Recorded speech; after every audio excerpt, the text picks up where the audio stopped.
Friends, మనం daily యూట్యూబ్లో కానీ ఇన్స్టాగ్రామ్లో కానీ వీడియోస్ చూస్తుంటాం. ఈ డేటా మొత్తం డేటా సెంటర్స్ నుంచి మన మొబైల్కి ఏ విధంగా వస్తుందో ఇప్పుడు తెలుసుకుందాం. డేటా సెంటర్స్ అంటే ఒక ఆఫీస్ లాంటిది. దాంట్లో ఈ సర్వర్లు ఉంటాయి. ఈ సర్వర్స్ అంటే పెద్ద కంప్యూటర్స్. ఎగ్జాంపుల్కి యూట్యూబ్ వీడియోస్ అన్నీ గూగుల్ సర్వర్లు ఉంటాయి. ఇన్స్టాగ్రామ్ యొక్క పేరెంట్ కంపెనీ మెటా కాబట్టి ఇన్స్టాగ్రామ్ రీల్స్ అన్నీ మెటా సర్వర్లో స్టోర్ అయి ఉంటాయి. ఇప్పుడు ఈ సర్వర్లన్నీ అమెరికా, ముంబై లాంటి నగరాల్లో ఉంటాయి. ఇప్పుడు మీరు వాట్సాప్లో ఎవరికైనా మెసేజ్ చేస్తే ఫస్ట్ ఆ మెసేజ్ వాట్సాప్ పేరెంట్ కంపెనీ అయిన మెటా సర్వర్లో స్టోర్ అవుతుంది. అక్కడి నుంచి అవతల వాళ్ళకి మెసేజ్ పోతుంది. సింపుల్గా చెప్పాలంటే డేటా అనేది ఒక సమాచారం. ఇది సర్వర్ల నుంచి మీ ఫోన్కి మరియు మీ ఫోన్ నుంచి సర్వర్లకు ట్రాన్స్ఫర్ అవుతుంది. ఇప్పుడు ఎగ్జాంపుల్గా ఒక 1 GB వీడియోని మీరు అప్లోడ్ చేస్తే ఈ 1 GB డేటా చిన్న చిన్న భాగాలుగా విడిపోయి ప్రయాణిస్తూ మళ్ళీ చివరికి ఆ సర్వర్స్లో చేరుకుంటాయి. మనం ఇప్పుడు గూగుల్లో ఏదైనా యూట్యూబ్ వీడియో సెర్చ్ చేస్తే ఈ డిఎన్ఎస్ సర్వర్ అనేది ఒకటి ఉంటుంది. అది ఐఎస్పీ సెంటర్స్లో అక్కడ ఉంటుంది. ఆ డిఎన్ఎస్ సర్వర్ అనేది మన వెబ్సైట్ యొక్క ఐపీ అడ్రస్ని కనుక్కుంటుంది. ఇప్పుడు ఐపీ అడ్రస్ అంటే మనం సిస్టంలో చూస్తుంటాం 172.167.16 ఆ విధంగా ఉంటుందన్నమాట. నెక్స్ట్ ఇక్కడ రౌటర్ పని ఏంటంటే మనం యూట్యూబ్లో సెర్చ్ చేస్తే ఆ డేటా యూట్యూబ్ సర్వర్కి వెళ్ళేలాగా చూసుకుంటుంది. మనం నెట్ఫ్లిక్స్ యూజ్ చేస్తే ఆ డేటా అనేది నెట్ఫ్లిక్స్ యొక్క సర్వర్కి చేరే విధంగా అది రౌటర్ అనేది చూసుకుంటుంది. ఇప్పుడు మీరు వీడియో సెర్చ్ చేశారు కదా, అది ఒకవేళ మీరు వైఫై వాడుతుంటే అది రౌటర్ ద్వారా, ఒకవేళ మొబైల్ డేటా వాడుతుంటే టవర్స్ ద్వారా ఇంటర్నెట్ సర్వీస్ ప్రొవైడర్స్ అయిన ఎయిర్టెల్, జియోకి పంపుతుంది. ఐఎస్పీ సర్వీస్ సెంటర్స్ అంటే ఇవి ఎయిర్టెల్ లేదా జియో ఎగ్జాంపుల్కి.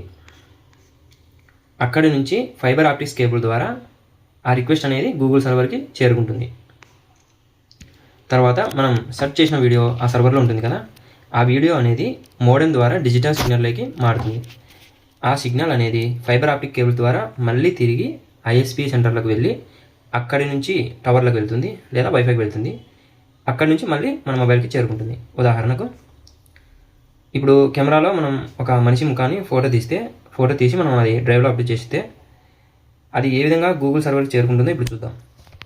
ఇప్పుడు ఆ ఇమేజ్లో చాలా పిక్సెల్స్ ఉంటాయి. సపోజ్ మనకి ముక్కు కొంచెం ముందుకు ఉంటుంది కాబట్టి ఫేస్ కంటే ఆ ప్లేస్లో ఉన్న పిక్సెల్స్ అన్నీ మొత్తం వెలుగు ఎక్కువగా పడుతుంది కాబట్టి అవి లేత రంగులో కనిపిస్తుంది.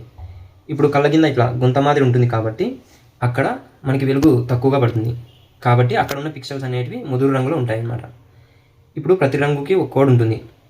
ఆ కోడ్ అనేది ఇప్పుడు మోడెమ్ ద్వారా బైనరీ లాంగ్వేజ్గా మారుతుంది. మోడెమ్ అనేది మనం బైనరీ లాంగ్వేజ్ నుంచి బైనరీ సిగ్నల్ నుంచి అనలాగ్ సిగ్నల్గా, లేకపోతే అనలాగ్ సిగ్నల్ నుంచి బైనరీ సిగ్నల్గా మారడానికి ఇది మోడెమ్ని ఉపయోగిస్తారు. అలా మారి అదనేది సర్వర్కి వెళ్తుందన్నమాట. ఇప్పుడు ఈ విధంగా డేటా అనేది మనకు మొబైల్ నుంచి సర్వర్లకు, అదేవిధంగా సర్వర్ల నుంచి మొబైల్కి ట్రాన్స్ఫర్ అవుతుంది.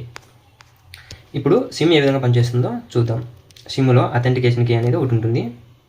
ఇప్పుడు ఈ అథెంటికేషన్ కీ అనేది లేకపోతే మన సిమ్ని ఎవరైనా హ్యాక్ చేయవచ్చు. మన ఎస్ఎంఎస్ఎస్ కానీ, డేటా కానీ, మెసేజ్లు కానీ ఏదైనా కానీ హ్యాక్ చేయవచ్చు అనమాట. అలా కాకుండా అథెంటికేషన్ కీ అనేది మనల్ని రక్షిస్తుంది. ఇప్పుడు నెట్వర్క్ అనేది ఒక ర్యాండమ్ నెంబర్ని మనకి సిమ్కు పంపిస్తుంది. ఆ సిమ్లోని అథెంటికేషన్ కీ ఉంటుంది కదా, అది ఒక కోడ్ని జనరేట్ చేస్తుంది. అలాగే నెట్వర్క్ కూడా ఆ నెంబర్ని ఉపయోగించి ఒక కోడ్ని జనరేట్ చేస్తుంది అనమాట. ఇప్పుడు ఆ రెండు మ్యాచ్ అవుతేనే మనం డేటా వాడడానికి మనకు పర్మిషన్ వస్తుంది. ఇప్పుడు నెక్స్ట్ సిమ్లో ఒకవేళ డేటా అయిపోతే అది సర్వీస్ ప్రొవైడర్స్కి ఎలా తెలుస్తుందంటే ఇప్పుడు తెలుసుకుందాం. ఇప్పుడు సిమ్ యొక్క చిప్లో ఐఎంఎస్ఐ అనే ఒక నెంబర్ ఉంటుందన్నమాట. ఐఎంఎస్ఐ అంటే ఇంటర్నేషనల్ మొబైల్ సబ్స్క్రైబర్ ఐడెంటిటీ. అంటే ఇది ఎందుకంటే ఇది నీవెవరో ఆ నెట్వర్క్కి చెప్పడానికి ఉపయోగపడుతుంది అనమాట. ఇప్పుడు మనం డేటాని ఇప్పుడు టవర్ నుంచి ఈ రేడియో సిగ్నల్స్ ద్వారా మనకి బైనరీ లాంగ్వేజ్ రూపంలో మనకి ఫైబర్ రేడియో తరంగాల ద్వారా మనకి ట్రాన్స్ఫర్ అవుతుంది. అదే డేటా మొబైల్లో ఇప్పుడు యాంటెన్నా ఉంటుంది కదా, దాని ద్వారా రిసీవ్ అవుతుంది. ఈ ప్రాసెస్ వల్ల మనం ఎంత డేటా యూజ్ చేశామో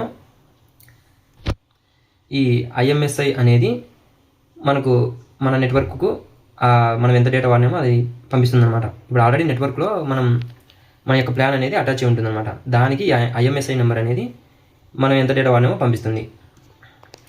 అప్పుడు ఆ నెట్వర్క్కి అర్థమవుతుంది మనం ఎంత డేటా వాడామో.